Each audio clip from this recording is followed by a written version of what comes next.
आज करनाल में केंद्रीय मंत्री मनोहर लाल ने जनसंवाद किया। 2 घंटे में सुनी शिकायतें और कांग्रेस पर भी यहां उन्होंने निशाना साधा। उन्होंने कहा कि 1975 में संविधान की हत्या हुई थी, तो 25 जून को संविधान हत्या दिवस जो है वो मनाया जाएगा। केंद्र सरकार का ऐलान है और नोटिफिकेशन जो है वो भी जारी की गई है। 1975 में इसी दिन इमरजेंसी जो है वो लगी थी। इसके साथ ही साथ केंद्रीय मंत्री मनोहर लाल ने कहा है कि अग्निवीर योजना जो है उस पर भी बातचीत की है। उन्होंने कहा कि हर अग्निवीर को नौकरी जो है उसकी गारंटी दी जाएगी।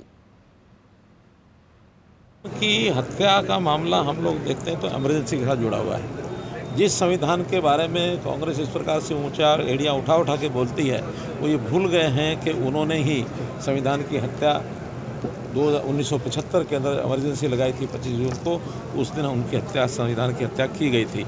संविधान में कहीं नहीं लिखा था कि कोई भी सरकार को 5 साल के बजाय 6 साल चलाया जा सकता है। संविधान में कहीं नहीं लिखा था कि मीडिया की सारी जो पावर है, सब जो उनकी जो आज़ादी है बोलने की, उसको छीन लिया जाएगा। संविधान में ये कहीं नहीं लिखा था कि आपके विपक्षी दल के लोगों को जेल के अंदर डाल दिया जाएगा। संविधान में ये कहीं नहीं लिखा था कि अगर किसी बालक के, नौजवान के अगर थोड़े बाल लंबे हैं तो उसको उठा के काट दिया जाएगा। संविधान में कहीं नहीं लिखा था कि नौजवान जो बिल्कुल 18 साल, 20 साल, 25 साल, 40 साल के लोग भी जो हैं उनकी भी नसबंदी कर दी जाएगी।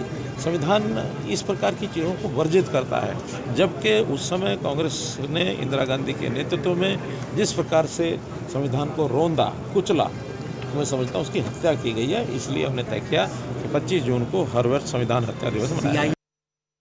ऐसा रिजर्वेशन बताया गया, 10% सीआरपीएफ है, अन्य कई संस्थानों ने 10% की आरक्षण देने की बात कही है।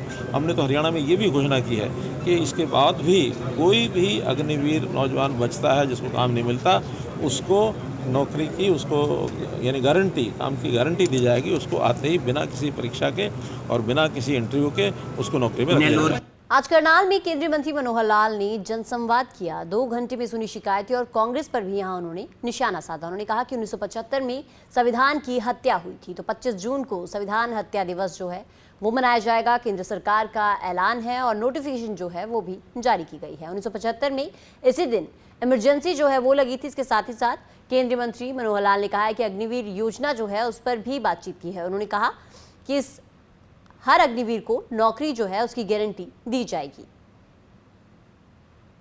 की हत्या का मामला हम लोग देखते हैं तो इमरजेंसी के साथ जुड़ा हुआ है। जिस संविधान के बारे में कांग्रेस इस प्रकार से ऊंचा एड़ियाँ उठा उठा के बोलती है, वो ये भूल गए हैं कि उन्होंने ही संविधान की हत्या 1975 के अंदर इमरजेंसी लगाई थी 25 जून को। उस दिन उनकी हत्या, संविधान की हत्या की गई थी। संविधान में कहीं नहीं लिखा था कि कोई भी सरकार को 5 साल के बजाय 6 साल चलाया जा सकता है।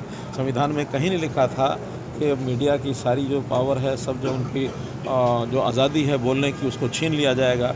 संविधान में ये कहीं नहीं लिखा था कि आपके विपक्षी दल के लोगों को जेल के अंदर डाल दिया जाएगा। संविधान में ये कहीं नहीं लिखा था कि अगर किसी बालक के, नौजवान के अगर थोड़े बाल लंबे हैं तो उसको उठा के काट दिया जाएगा। संविधान में कहीं नहीं लिखा था कि नौजवान जो बिल्कुल 18 साल, 20 साल, 25 साल, 40 साल के लोग भी जो हैं उनकी भी नसबंदी कर दी जाएगी। संविधान इस प्रकार की चीज़ों को वर्जित करता है, जबकि उस समय कांग्रेस ने इंदिरा गांधी के नेतृत्व में जिस प्रकार से संविधान को रोंदा, कुचला, मैं समझता हूँ उसकी हत्या की गई है। इसलिए हमने तय किया कि 25 जून को हर वर्ष संविधान हत्या दिवस मनाया। ऐसा रिजर्वेशन बताया गया, 10% सीआरपीएफ है, अन्य कई संस्थानों ने 10% की आरक्षण देने की बात कही है। हमने तो हरियाणा में ये भी घोषणा की है कि इसके बाद भी कोई भी अग्निवीर नौजवान बचता है जिसको काम नहीं मिलता, उसको नौकरी की, उसको यानी गारंटी, काम की गारंटी दी जाएगी। उसको आते ही बिना किसी परीक्षा के और बिना किसी इंटरव्यू के उसको नौकरी में रखा जाएगा।